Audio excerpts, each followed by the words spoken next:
sin que seamos propiamente exhaustivos en versículo por versículo, pero hemos tratado de mantener la fidelidad al texto.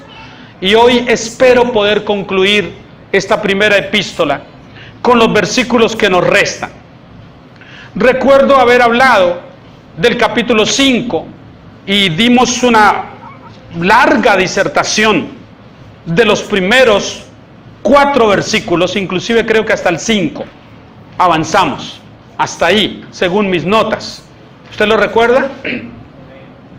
Cuando dijimos, y lo dije yo de una manera jocosa, que el apóstol Pedro promete a los que ministramos en la obra del Señor un aliciente diciéndonos, cuando aparezca, versículo 4, cuando aparezca el príncipe de los pastores. A mí me gusta eso, porque no dice que es el príncipe de los apóstoles, ni el príncipe de los profetas, ni el príncipe de los evangelistas, sino el príncipe de los pastores. Cuando aparezca el príncipe de los pastores, ¿a qué aparecerá, entre otras cosas? A darnos a nosotros la corona incorruptible de gloria. Quizás haya una corona para algunos de nosotros, quizás no la haya. En lo que a mí concierne, eso será irrelevante, porque creo que estar frente a Él, con corona o sin corona, el estar frente a Él, Él ya es mi corona. Y es posible que Pedro se esté refiriendo inclusive a eso, no a algo extra, sino que estar ante Él, Él ya es nuestra corona.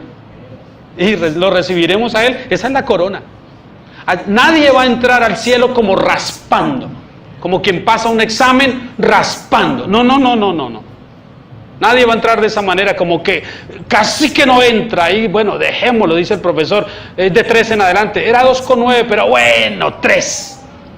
¿A qué pasa? No. La obra de Cristo es completa. Y el gozo que experimenta el que recibirá una recompensa como el que no, será igual. Igual. Si en el cielo va a haber esa clase de diferencias que hay aquí en la tierra, entonces ya no sería el cielo.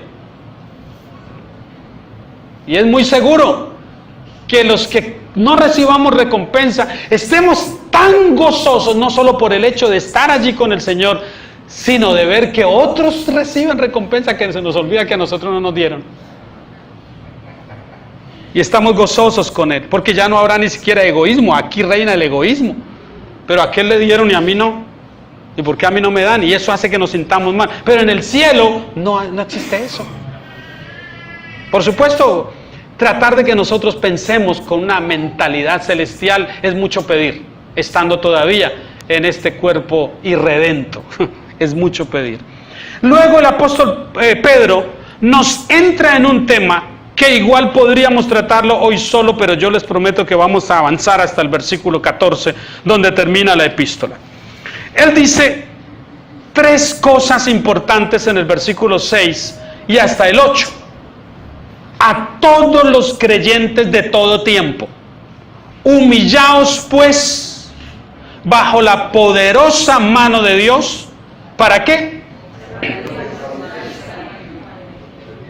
Para que Él os exalte cuando fuere tiempo. Y el consejo de Pedro es: no esperen ustedes a ser humillados por Dios, sino humíllense ustedes voluntariamente. Eso es lo que dice él. Porque la mano de Dios es poderosa como para humillar al que se resiste, pues Santiago lo dice, Dios resiste al soberbio. Dios lo resiste. Estás muy duro, estás muy orgulloso y estás muy soberbio. Dios sabe tratar con personas arrogantes. Dios sabe tratar con personas orgullosas. Y lo puede hacer de una manera suave, amorosa, o lo puede hacer de una manera poderosa y ruda. Total, Él es Dios. Y si una persona se resiste al trato de Dios, más aún, siendo un elegido suyo, y se resiste al trato, Dios no perderá a uno de los que Él mismo le entregó al Hijo para que lo salvara. Así que hará lo que tenga que hacer. Y si tiene que aplicar mano dura y poderosa para humillar a uno de los que el Padre le entregó a Él, lo hará. Y tiene el derecho. Y de esa manera llamará la atención de ese elegido para traerlo a Él. Quiera el Señor que ninguno de nosotros requiera un trato duro de Dios. Quiera que no sea así, que seamos dóciles. Además, por lo que dice la segunda parte del versículo. La segunda parte, mire lo que dice.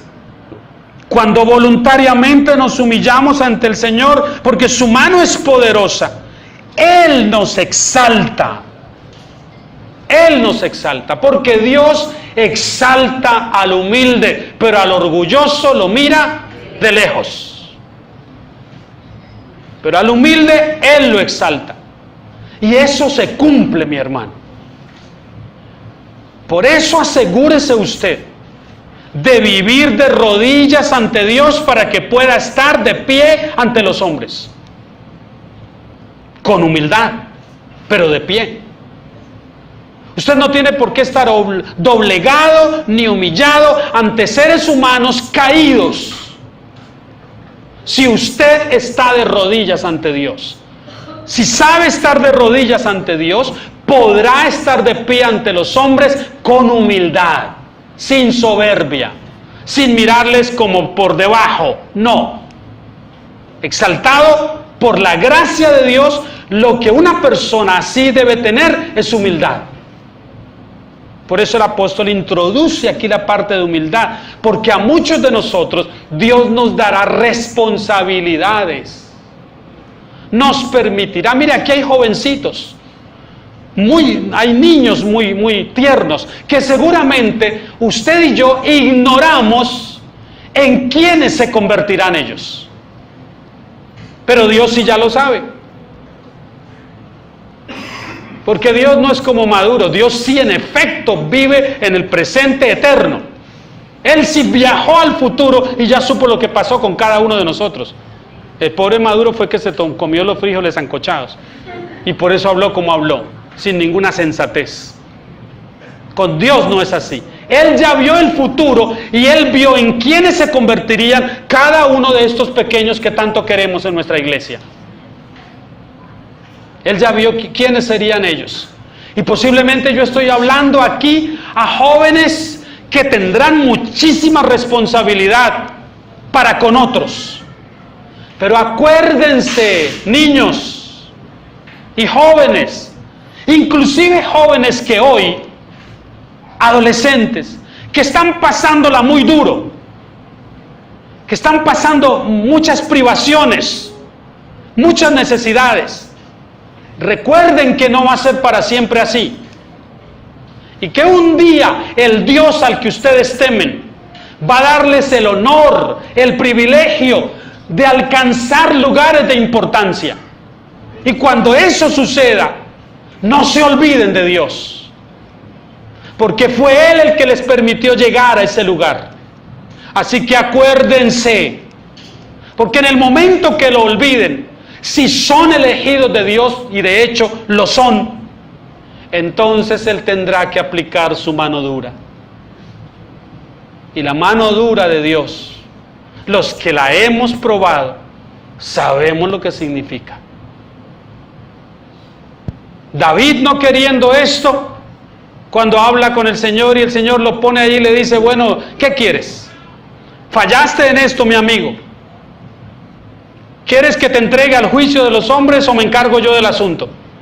Y David dice, Señor, caiga yo en tus manos, porque sé lo que es tu misericordia, pero líbrame de la mano del hombre. Sin embargo, ¿sabe una cosa? Cuando Dios trata a los suyos para llamar la atención, porque se obstinan en no oírle, nunca sabemos de qué manera lo va a hacer. Nunca sabemos. Así que humildad para con Dios, para poder estar en aquellas cosas que el Señor nos ocupe. Si el Señor le ha dado talentos, si le ha entregado habilidades, si le ha dado capacidades en un asunto u otro, si usted es una persona distinguida en aquel campo o en el otro y es muy habilidoso en esto o en aquello, sea humilde. Sea humilde inclusive para enseñar a otros, al transmitir la enseñanza, lo que sea. Todos vinimos al mundo con alguna capacidad. Dios no mandó a nadie aquí a este planeta sin alguna habilidad, sino lo mandó con la capacidad de defenderse. Así que mi hermano, humildad. Y humildad, decíamos en un devocional de esta semana, no es creernos menos que los demás. No es creer menos de mí mismo, pero sí es pensar menos en mí mismo como prioridad. Humildad no es, como bien lo dice el apóstol Pablo en Romanos 12, que cada uno de nosotros debe pensar de nosotros mismos con cordura, conforme a la medida de fe que Dios repartió a cada uno. A todos Dios nos entregó algo, pero si a algunos les dio un poco más, eso no significa que ese que tiene un poco más vaya a ver al otro con cierto desprecio. Es que como él es el predicador y él está al frente y toda la gente lo ve, debe ser que él es más que el hermano que está en la puerta sirviendo. No, igual ante Dios. Mayor responsabilidad para el que está anunciando la palabra, mayor responsabilidad, eso es todo. Pero ante Dios, igualdad. Y esa igualdad debemos manejarla aquí, al tratarnos entre nosotros mismos con humildad. Y luego dice una segunda cosa: echando toda vuestra ansiedad sobre Él, porque Él tiene cuidado de vosotros. Y ese texto es hermoso, porque nos habla de aprender a descansar en Dios. ¿Cuántas cosas, apenas 20 días del nuevo año, le han tenido a usted en estos 20 días bajo tremenda tensión? ¿Cuántos inauguraron el año con situaciones que no esperaban que sucederían? Parecía que el año iba a terminar perfectamente bien. Bueno, si es que venía perfectamente bien, pero por lo menos se veía como que, y de repente algo aconteció. O quizás a los inicios del año, y algún tropiezo que inmediatamente trae turbación. Y esa clase de ansiedad que genera el sentirse desestabilizado en alguna área, nos debe invitar a venir al Señor, no a ir a otro lado. ¿A dónde vamos? ¿A quién corremos? Dice Pedro, echen su ansiedad sobre Él. Traigan todo eso, cuéntenle a Él eso. Hay gente especialista en contarle todos los detalles amargos de su vida a cuanta persona encuentran por ahí, pero nunca saben ir ante el Señor. ¿Pero a quién voy? ¿A quién vamos nosotros? ¿Hay alguien mejor que Jesús para llevarle mis cuitas, mis dolores, mis quebrantos, mis alegrías, mis triunfos? ¿Hay alguien mejor que Él? ¿Hay alguien que se alegre más y que sea más responsable de todo lo que alcanzamos en la vida? Entonces, ¿a quién vamos? Pedro dice, echen su ansiedad. Dios sabe tener cuidado de nosotros. Si Dios no supiese cuidar de nosotros, entonces, ¿para qué iríamos a Él? Pero Dios sabe cómo cuidar de nosotros. Me encanta ver el instinto natural con el que Dios dotó a los animales para proteger a sus críos. Es un instinto.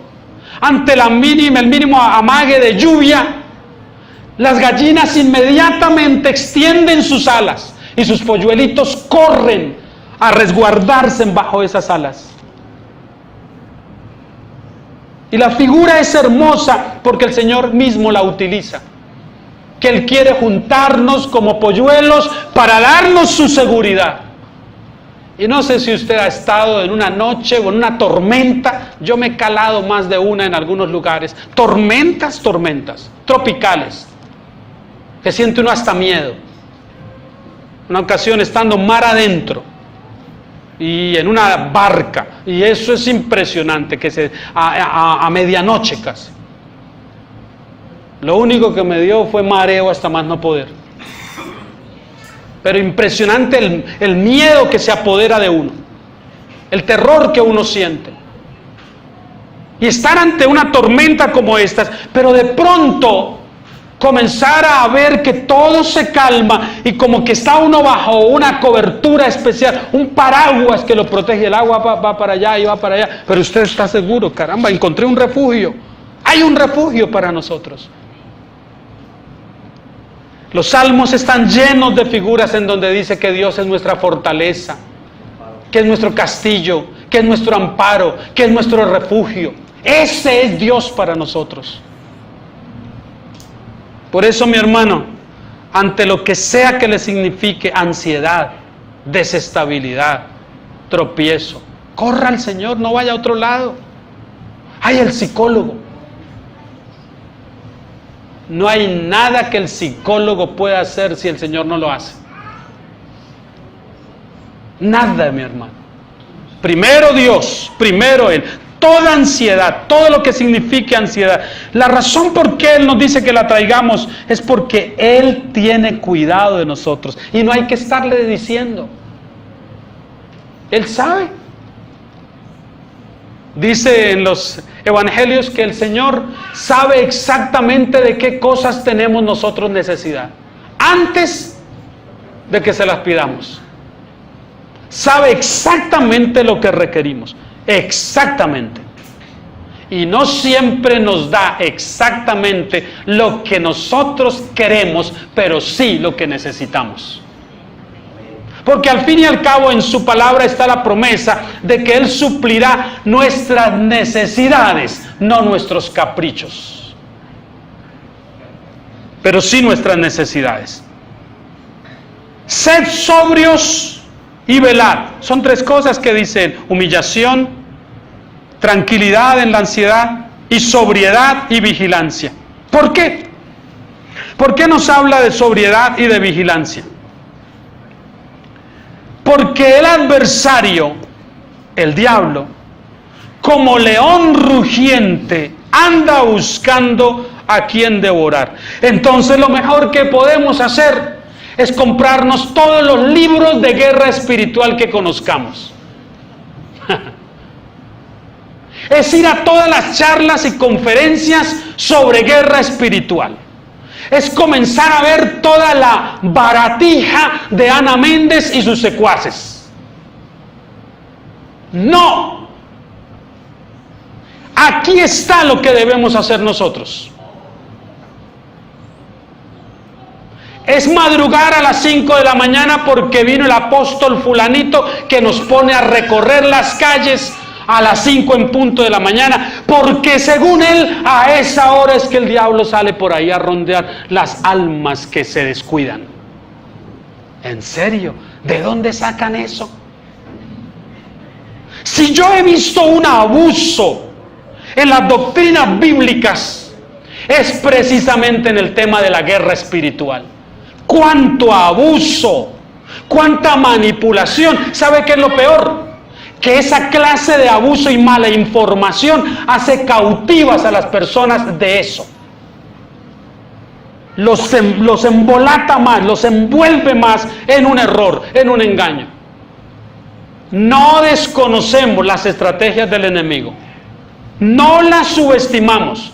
No negamos que el enemigo es una realidad. Y no negamos que existe el mundo del mal también. Vivimos en él. ¿Cómo lo vamos a negar? Queremos negar que en el mundo hay maldad. Vaya, miremos lo que pasó en Bogotá esta semana. Basta mirar aquí todos los días lo que sucede en nuestra propia ciudad, nuestro vecindario. No podemos ignorar eso. Pero ¿cómo nos enfrentamos a ese mundo espiritual? Con las armas que nos dieron los apóstoles de guerra. ¿Cómo? ¿De dónde sacaron eso? Con decretar y declarar, con lanzar sentencias. Te amarro, diablo, te engrillo, te mando al séptimo pailón, te hago lo otro y aquello, y sigue tan activo como si nada. Es curioso porque hay cristianos en todo el mundo atando al diablo, pero el diablo sigue haciendo de las suyas. Pero la Biblia dice que él ya fue atado. No sé si es que no han leído eso, pero dice que ya fue atado. Todo lo que el diablo hace hoy, lo hace en un estado de restricción, porque Jesús quitó el poder que él tenía. Y imagínese usted la maldad que nosotros viésemos si el diablo no estuviese atado. O sea, si con la maldad que vemos decimos, uy, es que el diablo es muy... ¿Qué tal que lo viéramos sueltito? Pero Pedro nos dice qué hacer con el diablo. No entiendo por qué hacemos otra cosa diferente de lo que dice aquí. Al cual, versículo 9, resistid firmes. ¿Desde dónde se resiste al diablo entonces? Desde mi fe. Desde la palabra de Dios. Desde la seguridad que me da la palabra del Señor. Desde allí le resisto. Cuando sea preciso, le resisto con la Escritura. No entiendo cómo ni el propio Señor Jesucristo enfrentó al diablo de la manera que los creyentes hoy intentan hacerlo, sino que el Señor Jesús lo resistió con la autoridad de la palabra escrita. El diablo le citaba la palabra. Escrito está, le decía el atrevido. Y el Señor le responde con escritura también. Mire que es atrevido. Escrito está que si te lanzas de acá, a sus ángeles mandará cerca de ti que te guarden, así que no te va a pasar nada. Dame una exhibición de tu poder. Y el Señor lo reprende desde la palabra, citándole la palabra a él, una y otra vez. Y nosotros hemos creído, algunos, un grupo del círculo cristiano, ha creído que sus arengas y sentencias verbales son más poderosas que la palabra de Dios. ¿Usted cree que es más poderoso resistir al diablo diciéndole, yo te ordeno, a decirle, el Señor dice? ¿Usted cree que hay más poder en lo que yo digo que en lo que dice Dios en su palabra? Lo que Dios dice es más importante. La autoridad que nosotros decimos tener no es nuestra, es de la palabra de Dios. El poder que alguien despliega, de hecho, ninguno de nosotros tendríamos ninguna autoridad si no fuese porque Dios nos la ha dado. Y es lo único que podemos hacer, pero eso es suficiente. Le resistimos desde la palabra. ¿Y cómo dice Pedro que al cual resistir firmes en la fe? Es claro que él está diciendo que los cristianos más proclives a ser tentados por el diablo son los que no están firmes en su fe. Eso es lo que está diciendo.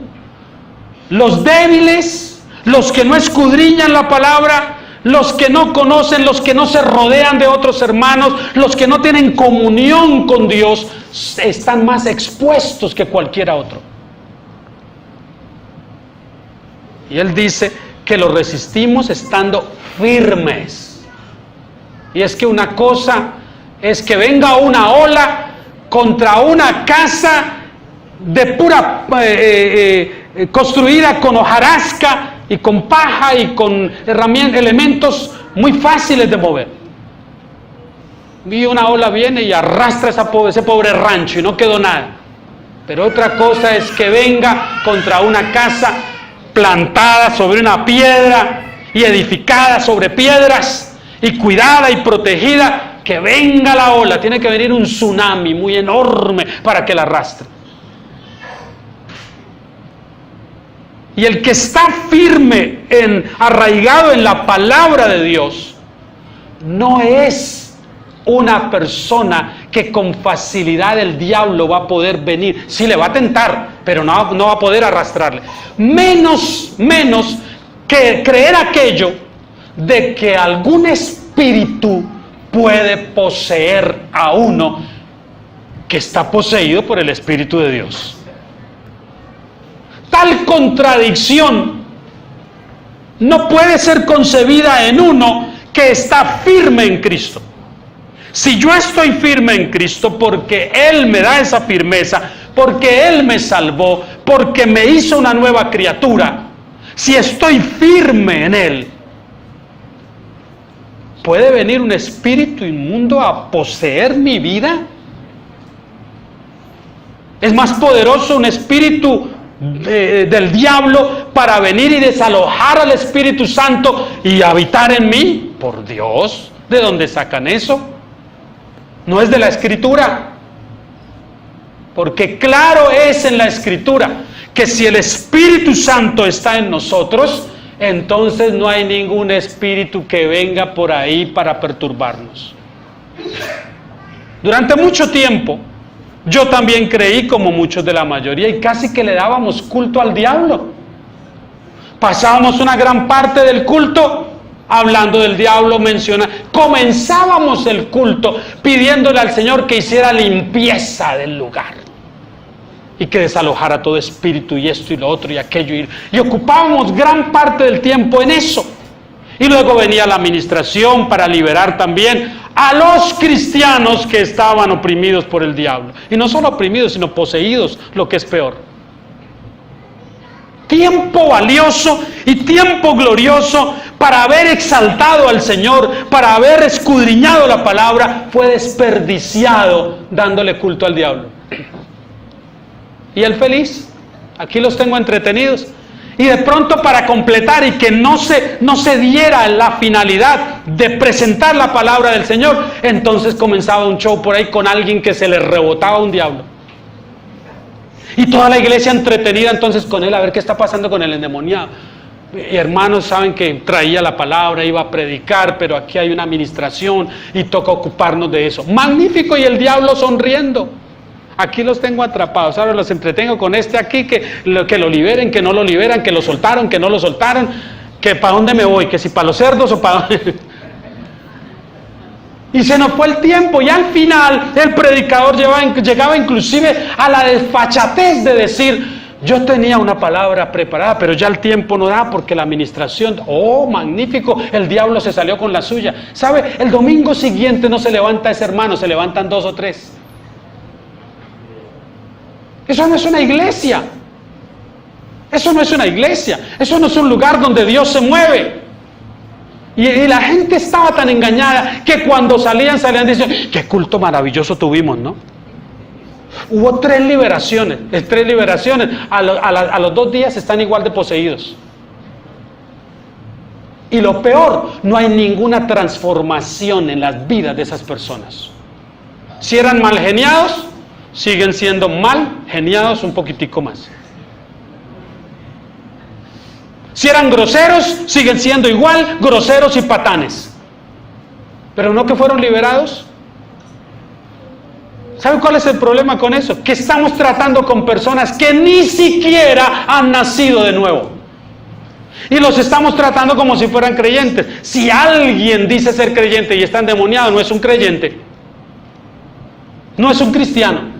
No estamos tratando con un cristiano. Luego, no es el trato de venir a liberarlo sin primero presentarlo frente al evangelio bíblico para que por gracia Dios lo salve y lo haga una nueva criatura. Y en muchos de nosotros no pasó que cuando el Señor nos regeneró no hubo nada extravagante.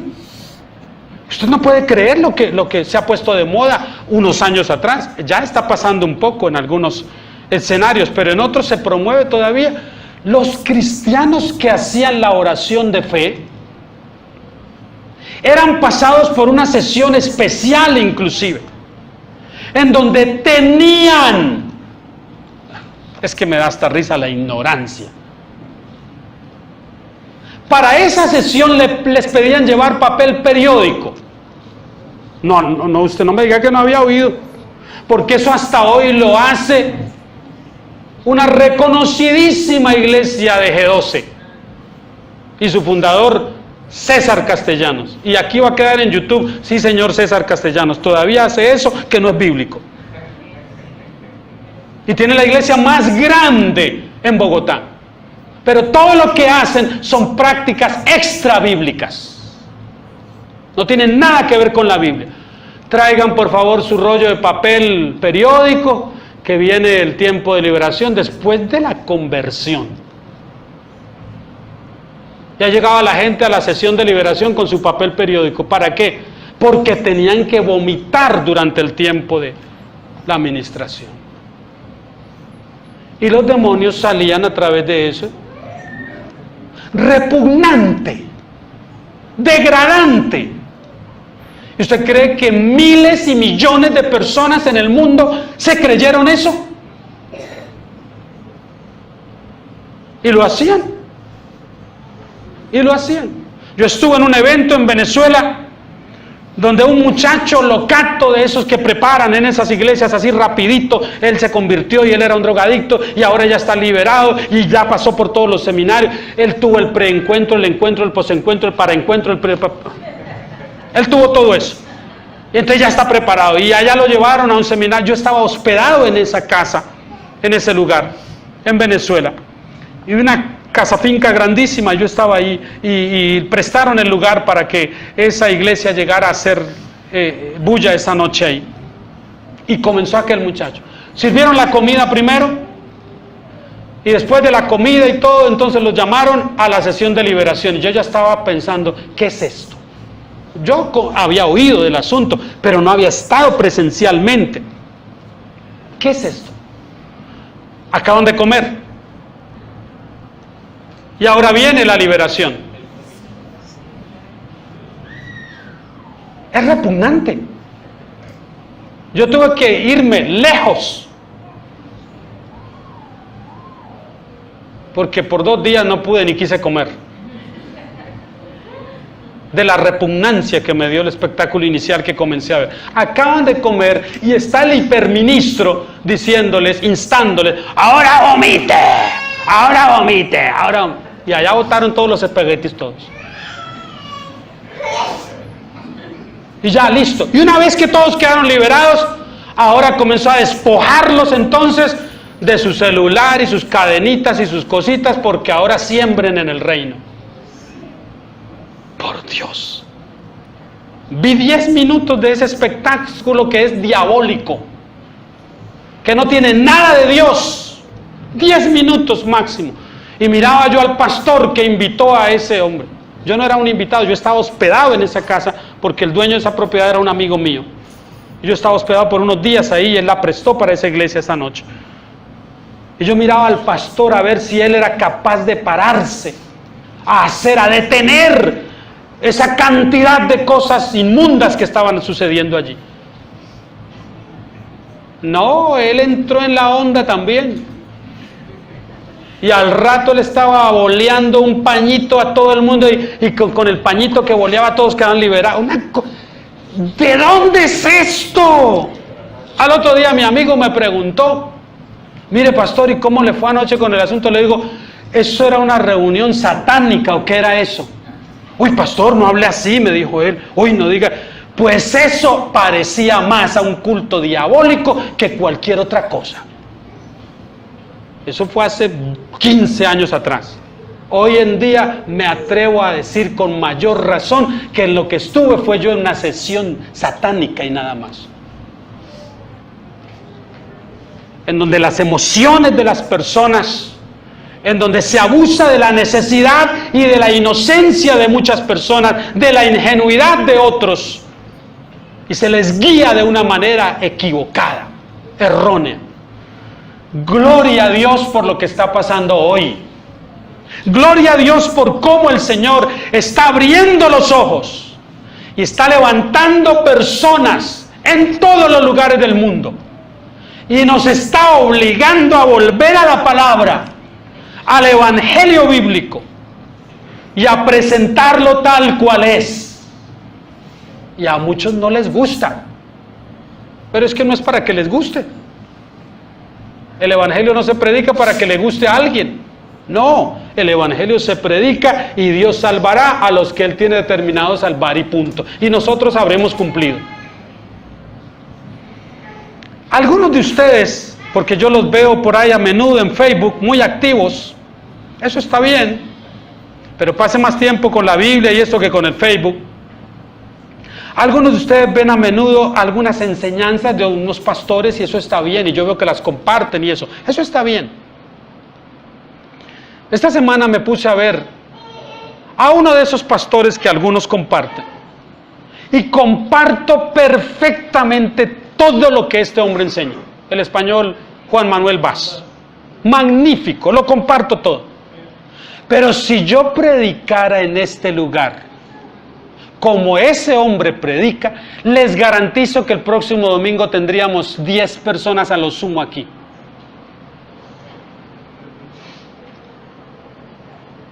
Y le abono a ese joven que tiene pasión por la verdad de Dios. Pero yo lo oía y me le comí 2 sermones completos esta semana. Completitos. A ver, digo, Dios tiene agallas. La manera como este muchacho predica, y pensaba, donde yo predique así en la iglesia bíblica, la gracia, el domingo siguiente somos 10. Sin embargo, véalo, Juan Manuel Vaz. Sin embargo, con todo y que no predico en ese gesto y en esa actitud que él lo hace, y muchos dicen, es que es muy duro el hermano Néstor. Tuvimos un par de hermanas que inicialmente se congregaban con nosotros, y ellas venían y de pronto un día dejaron de venir, y una ocasión me atreví después a preguntarle a ellas qué había sucedido, y una de ellas me dijo eso. Dijo, no, es que las ovejitas también requieren a veces, de vez en cuando, un mensaje dulce, amable. Y yo, perdón, ¿cómo así? Dijo, no, es que usted es muy duro. ¿Perdón? ¿Cómo qué clase de mensaje? Yo supe lo que querían luego. Dije, bueno, estuviste en la iglesia equivocada, es verdad. Y si te fuiste fue porque Dios quiso que te fueras y ok, entonces no hay problema. Si eres una que perteneces a Él, volverás. Y no hay problema. Pero el mensaje yo no lo voy a bajar porque a ti no te gustaba. Era muy duro y no era como para mí, entonces yo mejor, bueno, adelante. Puedes buscar un lugar donde te consientan mejor.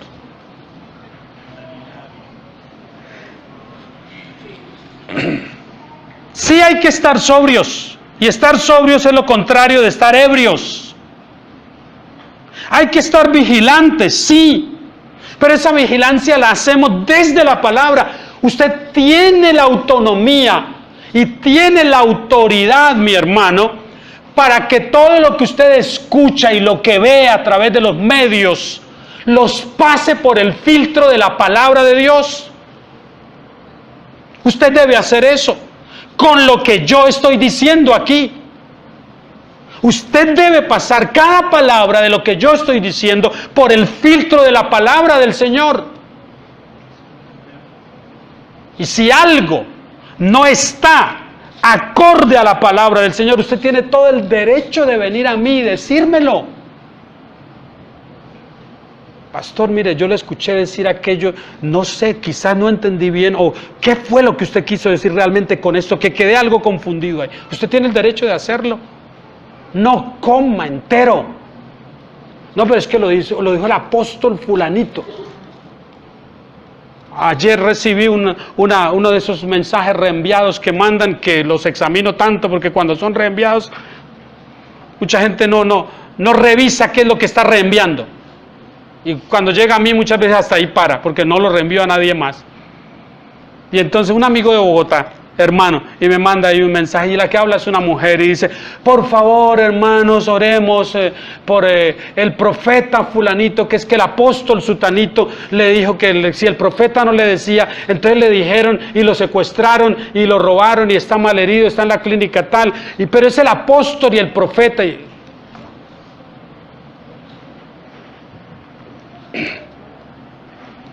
Y yo les respondía al cuñado mío que me mandó eso, le dije, oiga, y eso que son apóstoles y profetas, ¿no?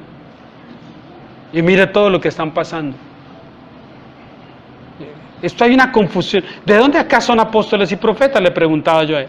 Están pidiendo que oremos por un apóstol y un profeta que estaban por las calles de Bogotá. Jocosamente le dije, ¿qué es que apareció por ahí el apóstol Pedro y Pablo en Bogotá, en algún lugar?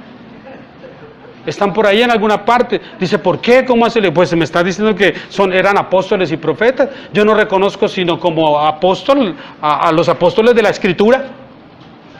A ninguno más. Ah, verdad, sí, Néstor, que es que usted le digo, no, es que yo no, es que la palabra de Dios. Usted también es un predicador, usted también es un pastor. No, es que es la palabra del Señor la que dice esto. No soy yo, es la palabra del Señor. Y es el momento para poner esas cosas, aunque no les guste. Aunque no les guste. Pero es mi responsabilidad hacerlo. Al cual resistir firmes en la fe. ¿Por qué? ¿Por qué? ¿Qué dice? Ay, Pedro ni al final de su epístola nos deja quietos con el tema del sufrimiento. Empezó con sufrimiento y termina con sufrimiento. Este hombre era muy sufrido.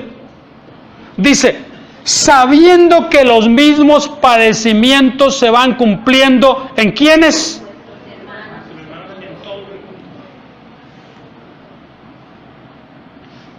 Usted y yo no sabemos cuántos de nuestros hermanos, esta semana que terminó, murieron bajo persecución.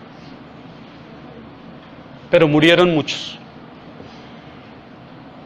Conocemos las estadísticas de algunos, nos llega la información rápidamente de ministerios como Puertas Abiertas o Torturados por Cristo, y nos llega la información, pero de otros no nos llega información, de países como Arabia Saudita, como Corea del Norte, no nos llega información. Pero todos los días mueren cristianos en esos lugares, de manera cruel. Por ser cristianos, solo por eso. Y usted y yo estamos aquí en libertad. Pero los padecimientos que a veces pasamos, que a veces nos suceden, solamente nos permiten identificarnos con otros que todos los días sufren. Todos los días, hermano. Nuestros hermanos en Afganistán, hoy, en Irak, en Siria. Hoy les significa la vida a ellos el ser cristiano. En un país que tiene una población enorme de cristianos. Una iglesia cristiana de más de 250,000 miembros en Nigeria. Y todas las semanas incendian iglesias abarrotadas de cristianos en Nigeria. Hoy está pasando.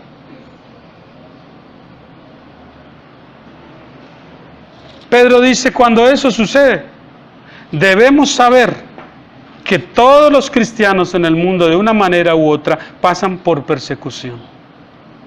Y luego, en el versículo 10, usa un superlativo para decirnos, mas el Dios de toda gracia. Y esto es bonito lo que él dice. Que nos llamó a su gloria eterna en Jesucristo. Después, porque siempre hay un después. Cuando usted está en el fragor de la prueba, en lugar de estar enfocado en ese ahora, piense en el después. Pero hay un después. Después que hayáis padecido un poco de tiempo, entonces, ¿qué es lo que hará el Dios de toda gracia? Él mismo nos sacará de esa prueba. ¿Cómo? Perfeccionados, afirmados, fortalecidos y establecidos. Eso es lo que dice. ¿Pero cuándo lo hará? Después.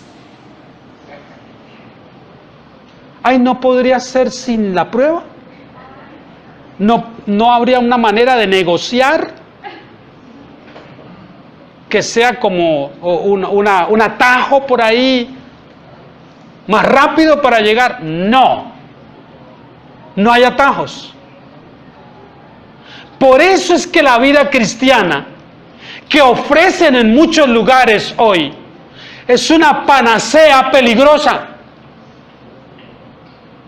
que promete demasiado pero no puede cumplir. Y por supuesto al oído es agradable, porque si todos nosotros sabemos para qué es una cruz, entonces ninguno quiere una cruz. Preferimos una corona, pero ojalá una de esas no de espinas, porque entonces también hacemos la diferencia. No, es que entre cruz y corona de espinas las dos son igual de duras. Pero el Evangelio, todo él, habla más de renuncia que de adquisición. Por eso cuando usted escuche a manera de evangelio, un evangelio que solo promete aquí y ahora lo mejor, es un evangelio que debe ser cuestionado. Porque puede que usted logre tener esas cosas, pero tarde que temprano va a comenzar a ver cuál es el verdadero camino. Eso es como cuando le dicen a uno, el destino a tal lugar es una carretera regularcita. Pero en realidad los primeros 7 kilómetros están llenos de huecos y muy empedrada y todo eso. Pero después es una autopista. Y usted se aventura a esa correría sabiendo lo que le dijeron, ya va preparado. Y resulta que se sorprende porque comienza a ver que no, la carretera en sus inicios está muy buena, toda parece buena. Y recorre usted unos 10 kilómetros, 15 kilómetros y no hay ni siquiera un bache en la carretera. Usted está feliz, esto no fue como me dijeron, esto está muy bueno. Pero más adelante comienzan a verse los primeros sobresaltos, los baches, los huecos y luego el camino de herradura que le espera. Pero ¿no es mejor haberle advertido? ¿No es mejor que usted sepa?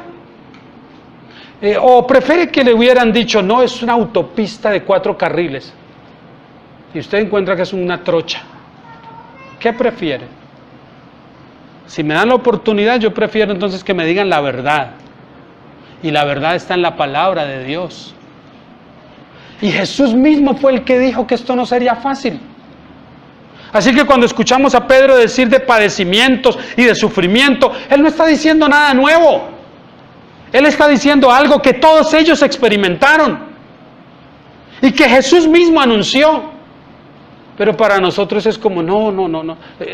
Las cosas que yo he oído, hermano, en 40, 50 años.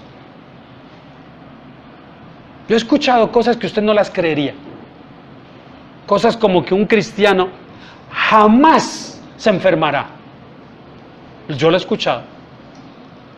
Cosas como que un cristiano jamás será despedido de su trabajo. He oído cosas como esas. ¿Quién puede prometer tal cosa?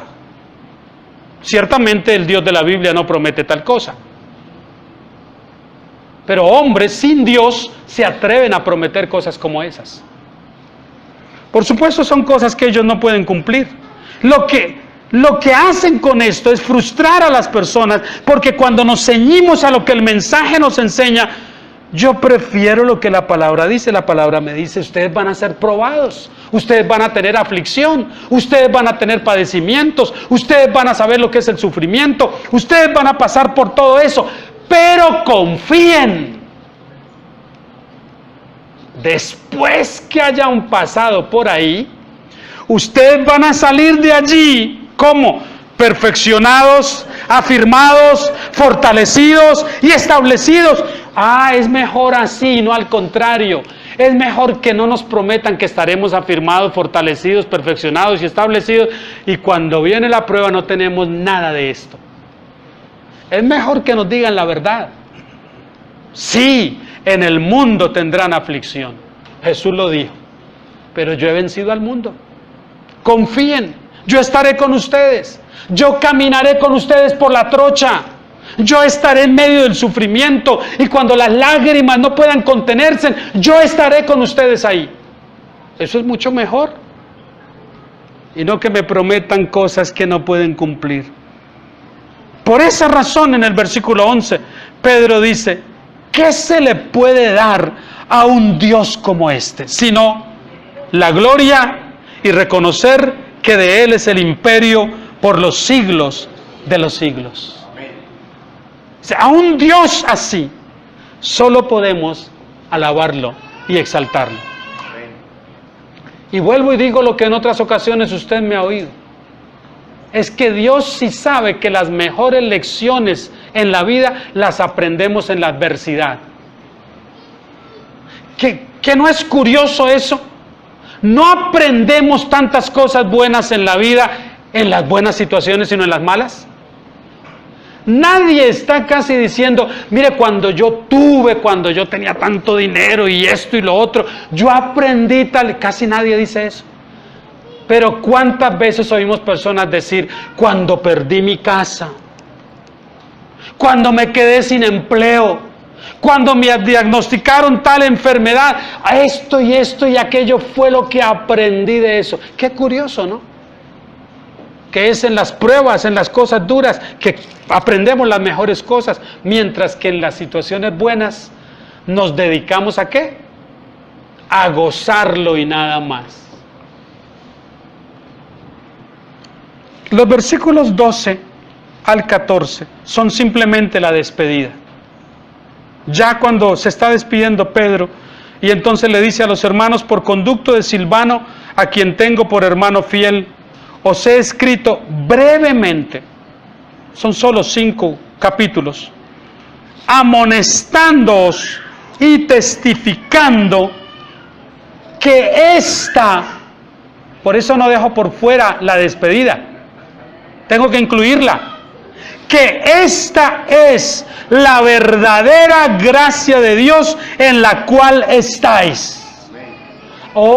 ¿Sabe lo que está diciendo? ¿Habló de sufrimiento en el capítulo 1? Sí. ¿Y en el 2? ¿Y en el 3? ¿Y en el 4? ¿Y en el 5 igual? ¿Sabe lo que está diciendo Pedro?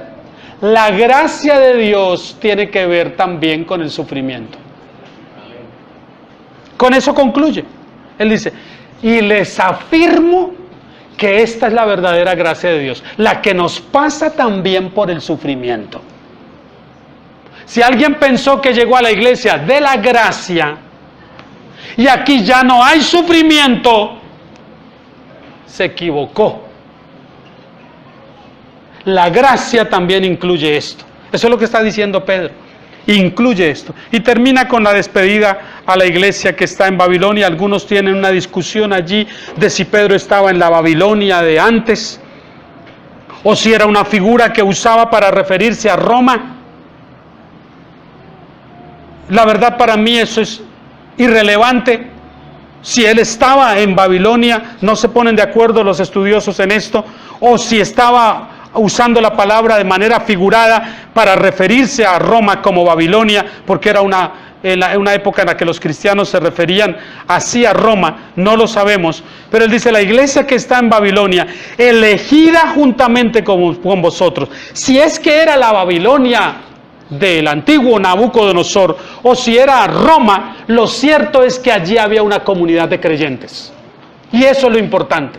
Él dice: a ustedes que están allí, Marcos, mi hijo. Si vuelvo y comienzo a hablar de esto, nos vamos a quedar otra hora con Marcos, pero lo prometo hacer en otra ocasión, porque Pedro menciona a un muchacho que usted lo va a encontrar en los primeros capítulos del libro de Hechos. En su casa, en la casa de ese muchacho, se hacía un grupo bíblico que lo dirigía Pedro. Eso lo dice allí. Pedro iba y hacía allí unos cultos de vez en cuando. Y el chico se llamaba Marcos y su mamá se llamaba María. Y hacían unos cultos allí en esa casa. Ese mismo Marcos es el que llevó Pablo a sus viajes misioneros. Es el mismo que abandonó a Pablo y a Bernabé en el primer viaje misionero. Es el mismo del que Pablo se enfrentó con Bernabé porque les abandonó en el primer viaje y dijo, en el segundo viaje Bernabé dijo, Pablo, vamos a empezar el segundo viaje. Sí, claro, vamos a empezar.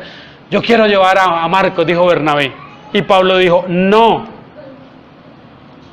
pero es que yo soy el que pago la misión, dijo Bernabé, él era el de la platica. Y Pablo dijo, entonces, hasta aquí llegamos. Y Bernabé también, pues hasta aquí llegamos. Y se abrieron. ¿Sabe qué es lo curioso? Que en el capítulo 13 de Hechos, dice que el Espíritu Santo los había unido a los dos para esa gira misionera. Pero a causa de este Marcos, que ahora lo nombra aquí Pedro como mi hijo, se separaron los dos grandes colosos de las misiones iniciales de la iglesia primitiva. Pablo y Bernabé. Se separaron, cada uno tomó un rumbo. Pablo se fue con Silas por un rumbo y Bernabé tomó a Marcos, que dicen era su sobrino, y se fue en otro rumbo. ¿Y sabe quién ganó? El reino. Porque el reino de los cielos se extendió en dos direcciones simultáneamente. Las diferencias luego fueron sorteadas. Y posteriormente, en una epístola en Timoteo, el apóstol Pablo reconoce que este muchacho había cuajado como ministro. Y ahora dice a Timoteo, mándame por favor a Juan Marcos, porque me es útil para el ministerio. Acuérdese usted que Pablo y Pedro tuvieron sus diferencias notorias. Pedro tuvo que llamar la atención más de una vez, Pablo tuvo que llamar la atención más de una vez a Pedro por el comportamiento que él mostraba como coqueteando con el tema judaico. Y está en la Biblia. Y parece que los dos tuvieron también su diferencia por el tema de Juan Marcos. Porque Pablo lo reclama a Juan Marcos, pero Pedro aquí dice, él es mi hijo. Él hizo la oración de fe conmigo. Yo soy el padre espiritual.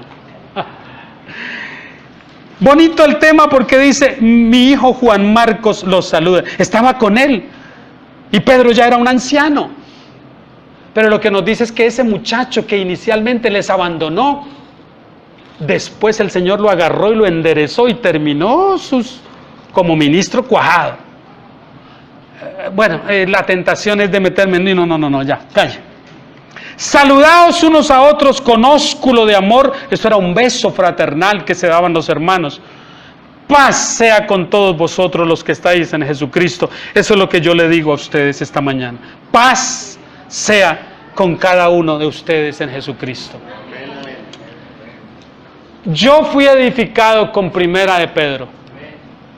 Yo no sé usted, pero a mí me encantó. Y eso que fuimos rápido. Si lo hubiéramos tratado como corresponde, nos hubiera tomado 6 meses. Y el domingo, hermano, el domingo habrá también palabra. Ya veremos. Amén. Cierre sus ojos un momentito. Y agradezca conmigo al Señor por esta palabra.